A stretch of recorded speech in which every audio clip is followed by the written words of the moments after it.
Hello అండి, welcome to మా ఇంటి మన్పా కిచెన్. నేను ఇవాళ చేయబోయే రెసిపీ టమాటా ఎగ్ కర్రీ చేస్తున్నానండి.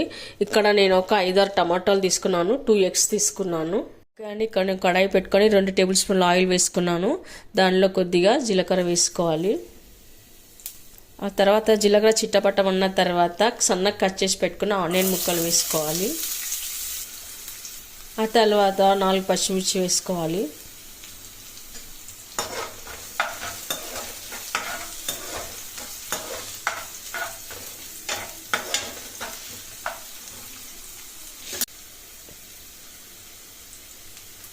పసుపు వేసుకున్న తర్వాత కలుపుకోవాలి. ఆ తర్వాత కొద్దిగా అల్లం వెల్లుల్లి పేస్ట్ వేసుకోవాలి. ఆ తర్వాత ఆనియన్ ముక్కలు ఎర్రబడ్డ తర్వాత కట్ చేసి పెట్టుకున్న టమాటా ముక్కలు కూడా వేసుకోవాలి.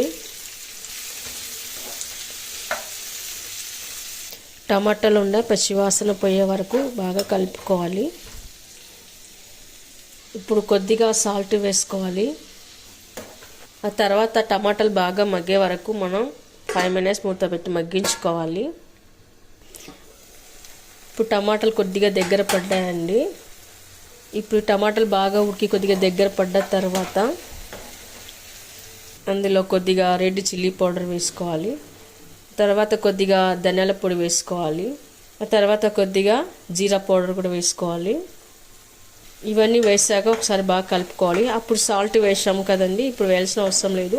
మీకు రుచికి కావాలంటే మీరు ఎంత తింటే అంత చూసి సాల్ట్ వేసుకోండి. ఇప్పుడు కొద్దిగా వాటర్ వేసుకుందామండి. ఇక్కడ నేను గరం మసాలా వేయట్లేదండి, చిన్నపిల్లలకి కష్టం అవుతుంది కదా తినడానికి, నేను వేయట్లేదు. మీరు కావాలంటే వేసుకోవచ్చు. ఇప్పుడు టమాటాలు బాగా ఉడికే వరకు ఉడికి ఆయిల్ అంతా ఇలా పైకి వెళ్ళే వరకు మనం కాసేపు మూసి మగ్గించుకోవాలి. ఇప్పుడు టమాటాలు మగ్గి ఆయిల్ పైకి వెళ్ళిన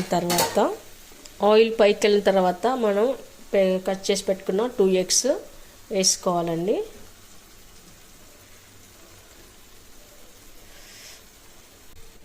ఈ టమాటా ఎగ్ కర్రీ రైస్లోకి, చపాతీలోకి, జొన్న రొట్టెలోకి అన్నిట్లోకి చాలా బాగుంటుందండి. పుల్కల్లోకి, పరాట్లోకి అన్నిటికీ చాలా బాగుంటుంది. మీరు కూడా ట్రై చేయండి. మీకు ఎలా కుదిరిందో కామెంట్స్లో పెట్టండి. ఓకే అండి, ఇప్పుడు కొత్తిమీర వేసి చేసుకుందాము, గార్నిష్ చేసుకుందాము. టమాటా ఎగ్ కర్రీ రెడీ అయిపోయింది. ఇప్పుడు సర్వింగ్ ప్లేట్లోకి తీసుకుందాము.